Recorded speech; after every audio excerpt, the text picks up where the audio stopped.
Hi, I'm John Moran, and this is 707.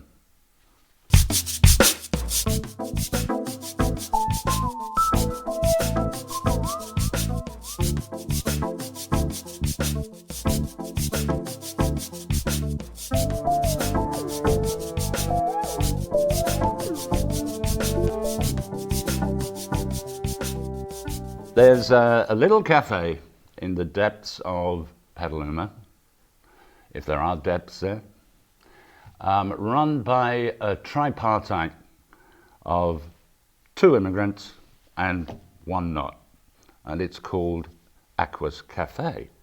At least it should be spelled Aqus Cafe, but it's not.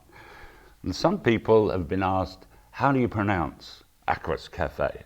Let's have a little listen. What's the name of this place? Aqus Cafe. I'm at Aqus Cafe, of course. Aqus Cafe? That's it. Aqus Cafe.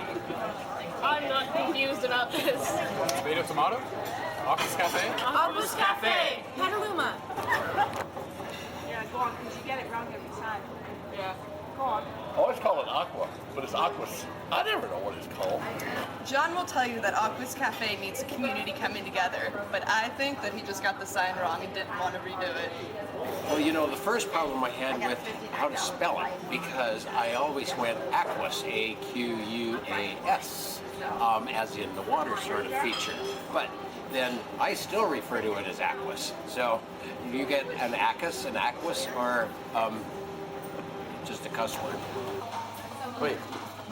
Oh, is it going? Aqus Cafe, Petaluma, California. Best place on earth. Aqus Cafe. Aquas Cafe. The name of your cafe is the Aqus Cafe. Aqus Cafe. Aqus Cafe. Aquas. Good morning. It's a lovely day outside at Aqus Cafe. Aquos. Everybody else says Aqus. And in fact, it's gotten kind of a status item. Aqus Cafe. Aquas. Aqus Cafe. Cheese. How do you say Aqus? Oh, sorry. How do you say the name of the cafe? Aqus. The Aqus Cafe. Aqus Cafe. We love it. I think you call this place the Aqus Cafe. Silly, it's the Aqus Cafe. Aquas, Aquas, tomato. Aqus Cafe. This is Aqus Cafe. I call it Aqus Cafe. Aqus Cafe. Aquas. Aqus. Place for coffee. Aquas Cafe, I love it. Our guest is John Crowley, Crowley, whatever you want, he doesn't mind. And he is the co-partner with, I think it's the McAuliffes. The McCulloughs, yes. McCulloughs? Michael Leslie McCullough. I've got it on my You sheet. do, absolutely. They're both immigrants. But you've been here in this country, John, for how long? Moved here in 93. Left Ireland in 85, spent about 8 years in Germany programming. Originally, I'm a computer programmer. Are you? Does everybody know this? Not a lot of people do, actually, but it's kind of interesting. They realize that I'm spending a lot of time writing C++ and Java and spending my time in Oracle and designing reservation systems, and that's what I've done for many, many years. And Why in Germany? I left Ireland back in 85 just to experiment, see what was out there in the world. And you found Germany. And I found Germany. I had a great time in Germany, actually. Did you? I did. The economy was booming. There was kind of more jobs than you could choose whatever you want. I landed a really, really great job and I really enjoyed it. Specializing in reservation systems, airline reservation systems, train reservation systems. And so how long did you train? You trained for that? I did a computer science degree in Dublin, in UCD. Yeah, okay. Then left. I just wanted to see the world. So my first job was in Germany. It was a little rough at the time because I had to relearn German. Oh, you learned it in school? I had learned it in school, but it's a different... You're a strange man. Why am I Why the hell did you learn German in school? Actually, it's part of family tradition. My great-great-grandmother had done a student exchange back in the 1890s or something like that. With the Kaiser? With not quite the Kaiser, but somebody in Bavaria, and then my grandmother, and then my mother and me, and it's kind of one of those family traditions. Oh. So yeah, and a bit of French as well. So anyway, but so I landed up in Germany, and as I said, it was a little rough at the beginning because it was my first job. I was really learning to program, but I was only learning to program in German, which was it was a little difficult. So how old were you then? 22, 23. Okay, it was a good time. Yeah. Oh yeah. And But, you went to the beer festivals and all that? Absolutely. Of course. Oh, of course, yeah. Stupid. No, yeah, really. Why would I even ask? Exactly. Go on. I had a great time in Germany. So you But, left and you left thought, Germany, yeah, exactly. where should I go? That's what I was thinking, to go back to Ireland. The economy hadn't started improving. Didn't have yet. the, It was what do they still call it? the Celtic Tiger. Yeah, right. Now it's kind of, yeah, that was, a lot of people regret that. But Bit of a pussycat, we'll talk really. about that. Yeah, exactly. It didn't do a lot of good for Ireland, actually. No.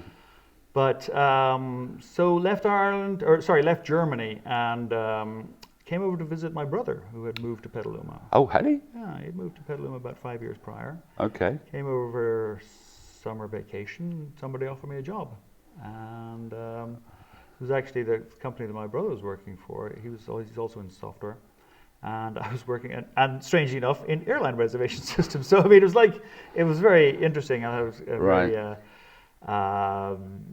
coincidental that we were both working on the same kind of thing. So I had an interview with his boss, and gave me a job, and where, I went back to Germany. where was this? Which It company? was a company called Xmax that actually, more story, that subsequently got bought by an Irish company a couple of years after that. So it's very interesting how a lot of wonderful things have kind of fallen into my lap.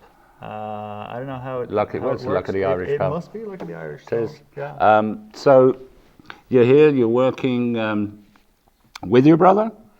We'd worked together for a long time, and then the Irish company spun us off, and so I still do the reservation systems. Oh, you still? Yep. Oh, good for you. Yeah. Okay, you've got to make money. That's what pays a lot of the bills. Absolutely. So, okay, you're working here. You're a new boy in town. You're in Petaluma. What did you first think when you came? Well, first thing I thought when I came was, I mean, I love the town. You did? You got to love the town. It's a fantastic place. But it was kind of, well, how do I get integrated? Yeah, the same thing happened to me in Germany. You know, I arrived in Germany, didn't have any friends. How do you find your peeps? You know, so in Ireland, as you may know, you go down to the local pub. Right. And in Ireland, everybody's there. Or you go down the club. Whatever, yeah. But it's the third space, if you will. You know, right. Your first space is your work. Second is first is your home. Second is your work, and your third is anywhere where you develop a sense of belonging, a sense of place, and where you meet other people, other human beings, and it's make not friends. A bar. Exactly. No, it's not a bar, and that's what happened. I went down to some of the bars, and it's kind of. It's the sort of bar you used to stay away from. I mean, nothing the matter with bars. I mean, they're great fun, but I wanted a place a little bit more like the pub, the public house, where it's kind of multi-generational, multi-everything, and so I didn't quite find that in the beginning. Right. And you know, typically most of our friends, and I'm generalizing here, are made through our children. Yeah. Through our place of work or a place of worship. Mm-hmm. And so I didn't go to church. We didn't have kids at the time, and I worked with a couple of other computer programmers. Yeah. So it was kind of... And they're famous for their recklessness, aren't they? No, I shouldn't knock them, because they're great friends of mine, my brother included. But it was interesting to look at that as a kind of a social problem of, well, how does one make friends? How do you find the people you want to hang out with? And so that was a problem for me. Okay. So, you know, we moved along, we had kids, and things started getting better, and yeah. So. And then you saw this building. Well, back up just a little bit. Go on then.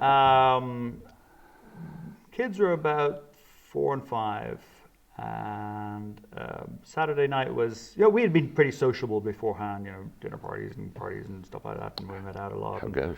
Yeah, it was normal. It was regular, Okay. But Saturday night it kind of, and I'm exaggerating here, but it was kind of, honey, I'm going to the video store. What am I going to pick up? You know, that was the days when we Right. didn't have streaming stuff. You know, it was before the internet nearly. Okay. And I kind of thought, wow, you know, there's a lot of people out there who are in the same boat as us and want to have just conversations, adult conversations, and get to know each other. So we started this thing called the Petaluma Pub Crawl. Okay, I'm going to stop you there. Yeah. We're going to have a quick break. Yeah. And we'll be right back. All right. We should be right back. Do not flip.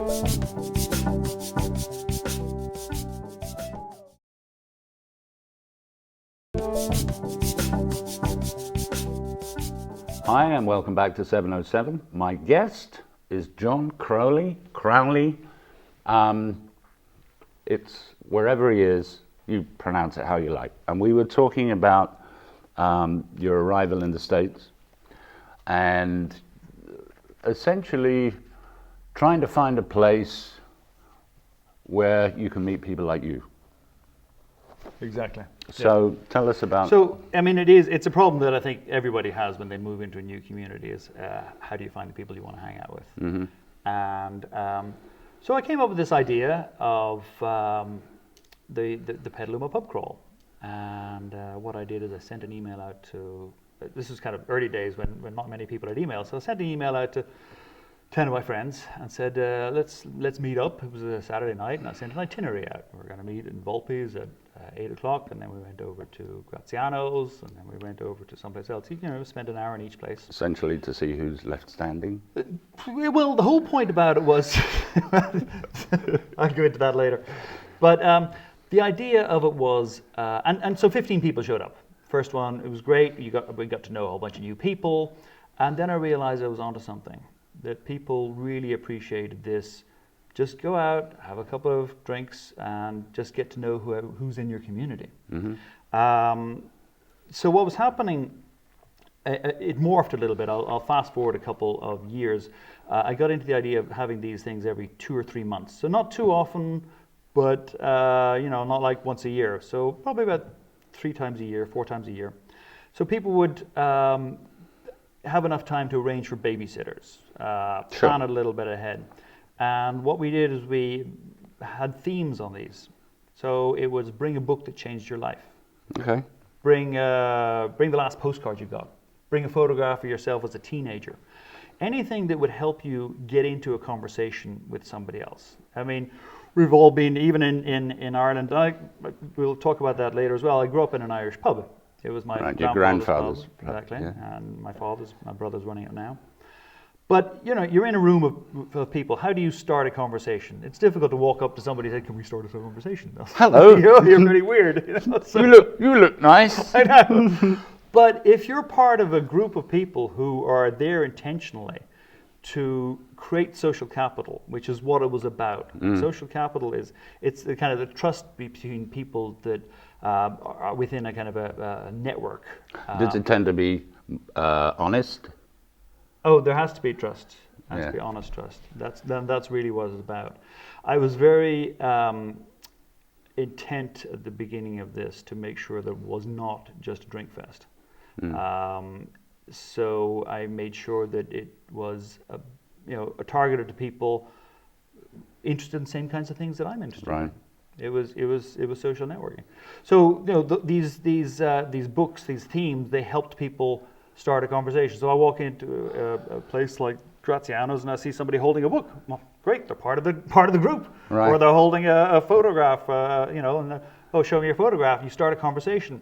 My favorite one was the book, actually, because if you tell me about the book that changed your life, right, I'm going to know an awful lot about you. Of course. If you know the book. Well, exactly. But that's it. You bring it to the evening and you give it away. So you've automatically created a relationship between you and that person you've given the book to. Right.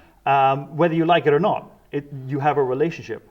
And out of these things, the whole thing was about creating meaningful relationships and where people could get to know who was living in town. I remember overhearing one conversation. It was 2 people talking, and they were kind of looking at each other, and he was saying, "Yeah, I recognize you," and the other one was saying, "Yeah, I recognize you."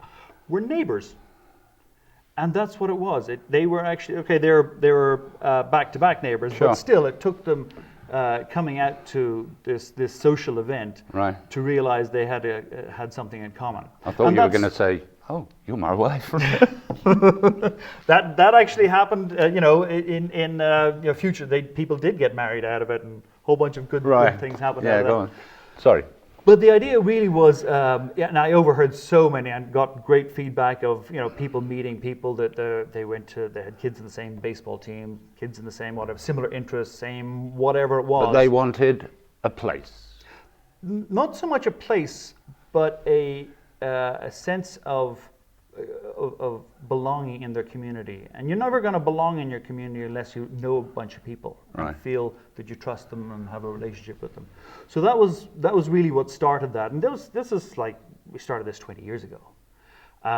It got so big, we haven't had one for many years. The last one we had 400 people on it. So we did some calculations over the I guess we ran it for about 15 years.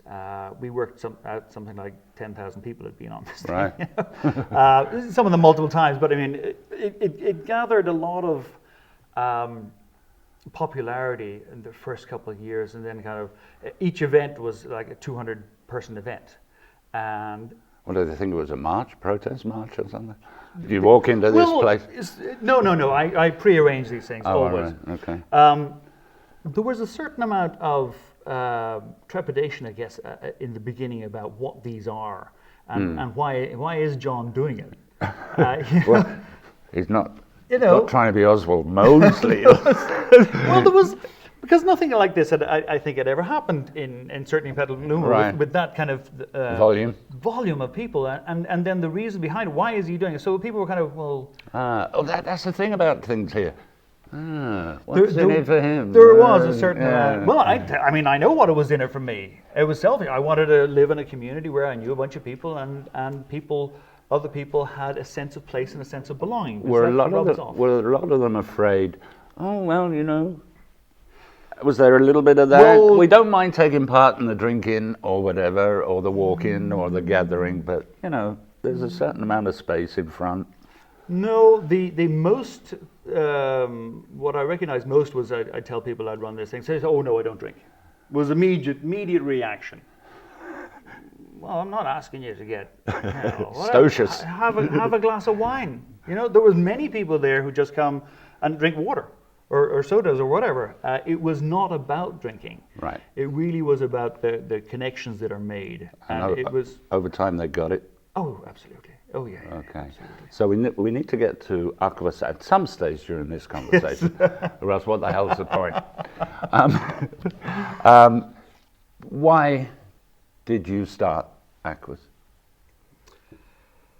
Why did you commit yourself to property, rent, all of that sort of stuff, to continue what you know, or what I believe, or may presume, that you felt was, I remember my grandfather, how he worked a bar, and your brother now. Yeah. I think I'm going to do the same, but I'm not going to do it their way. Let me come back to it, okay? Because we've got to wrap up for this section. Yeah. We'll be right back with John Crowley and the rest of 707. Keep watching. I shall come after you if you don't. We'll be back in a second.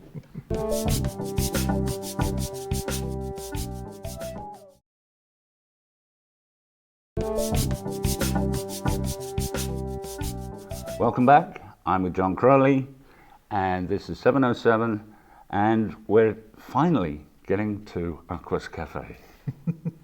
At some stage we had to, or else why bother? We're having grapes, by the way. John? Excellent. I'll have another one. Thank you. Good lad. Thank you.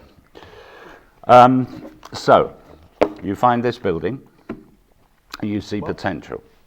Not quite find this building. This building housed a coffee shop, Petaluma Coffee and Tea Shop Company, that I had been going to for the past 10 years. Oh. My software job was right beside it. So, great place. Sheila and Gardner, they bought a place, moved their place down the road, and went through a series of iterations of coffee shops. None of which worked terribly well. And I'd always had in the back of my mind the desire to create what it is now. I mean, we had this vision for creating Aqus Cafe. This is you and your wife. This is me time? and my ex-wife. Creating a community gathering space. It was what it is now. The idea was to create it as a cultural and community center of Petaluma. Mm-hmm. And no small ambition. well, the idea is why I kind of thought I didn't open it. If I'd really wanted to, I could have just stayed programming.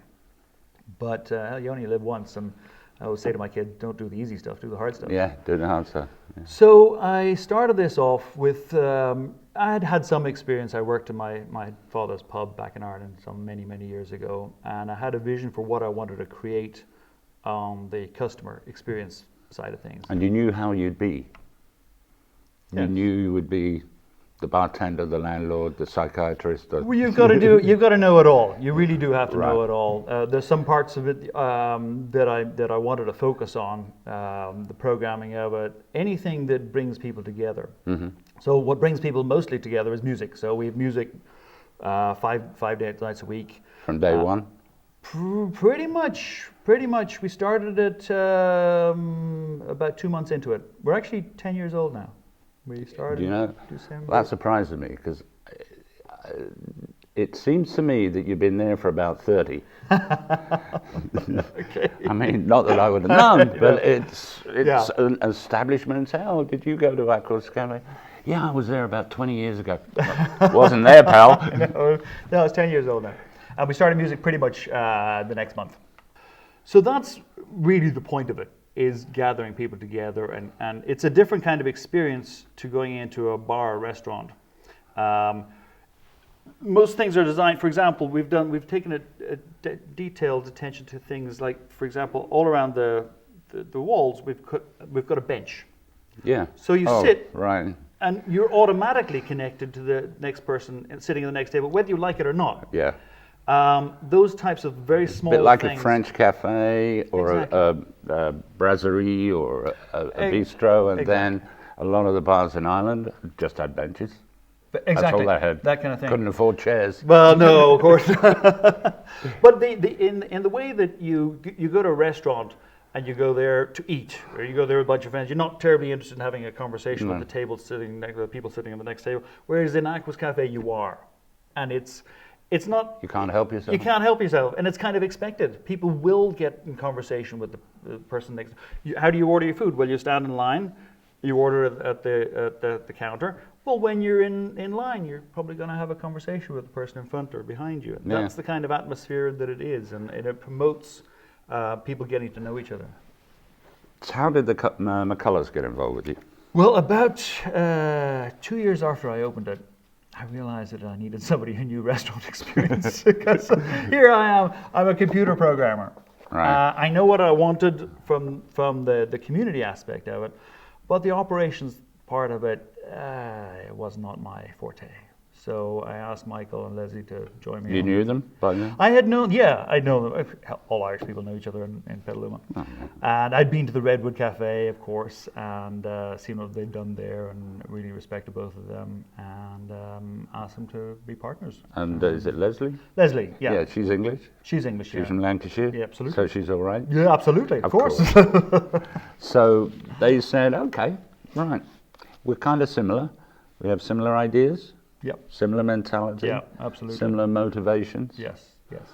And so, did you become an official partner? So they became official partners. Yeah. So we've got the cafe half and half. Absolutely. So we've learned a lot from each other. Right. I've learned a lot of operations, and you probably noticed over the past 5-6 years, the Redwood Cafe. I guess advertising sort of. Yeah, I mean we're cousins. We're Right. So we do a lot of things together. We'll promote each other. We have very similar philosophies. It's about why we're there. It's not to sell sandwiches and coffee. You can create good sandwiches and great coffee and great beer and wine. What is difficult to create, and I think both of us have created, is this space where people feel welcome, where people are interested in creating events that are welcoming to everybody on many different levels. So we've got the craziest things going on there, from Sure. knitting circles to civic engagement Politics. nights to politics to whatever, and everything's important. Everything's important, and we try to have as wide an audience as possible, because everybody is part of this community. Right. We're not exclusionary in any way at all. Right. John, we have to have you back. It's over. Already? Already. Okay. Where does the time go? It's really over. One. Jesus. Well, we're going to have you back. I'm sorry. You're going to have to travel from Petaluma to Santa Rosa again. We've been talking to John Crowley from Aqus Cafe. And give us a web address, John, and also if there's a phone contact or email, just tell everybody. You can look in that camera. Look at the camera. Yeah. You can get me at john@aquascafe.com, and telephone number cafes is 707-778-6060, and this Web address? Web address is aquascafe.com. How do you spell it? AQUS. It's pathetic, isn't it? Thank you very much, John. Thank you. Good to have you. Thank It's been you. great. Thank And you. we will have you back. Okay, I look forward to it. Okay. That's all from 707. We'll see you, hopefully, another time. Good night.